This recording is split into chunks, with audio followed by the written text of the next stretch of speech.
തനിക്കെതിരെ മോശം പരാമർശം നടത്തിയെന്ന ഹണി റോസിന്റെ പരാതിയിൽ അറസ്റ്റിലായ ബോബി ചെമ്മന്നൂരിനെതിരെ രൂക്ഷ വിമർശനവുമായി കോടതി. എന്തിനാണ് ഈ മനുഷ്യൻ ഇത്തരത്തിലുള്ള പരാമർശങ്ങൾ നടത്തുന്നതെന്ന് കോടതി ചോദിച്ചു.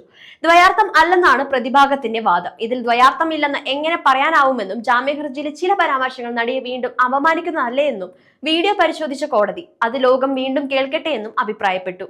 സെലിബ്രിറ്റി സ്റ്റാറ്റസ് ഉണ്ടെന്ന് സ്വയം കരുതുന്നയാൾ എന്തിനാണ് ഇങ്ങനെയൊക്കെ പെരുമാറുന്നത്?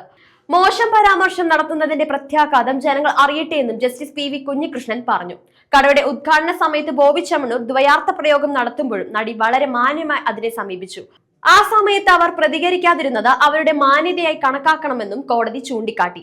ഹണി റോസിന്റെ പരാതിയിൽ കഴിഞ്ഞ ബുധനാഴ്ച അറസ്റ്റിലായ ബോബിയെ പിറ്റേന്ന് Ernakulam first class judicial magistrate കോടതി 14 ദിവസത്തേക്ക് റിമാൻഡ് ചെയ്തിരുന്നു. കേസ് ഇന്നത്തേക്ക് മാറ്റിയിരുന്നു. വ്യാഴാഴ്ച മുതൽ കാക്കനാട് ജില്ലാ ജയിലിലാണ് ബോബി.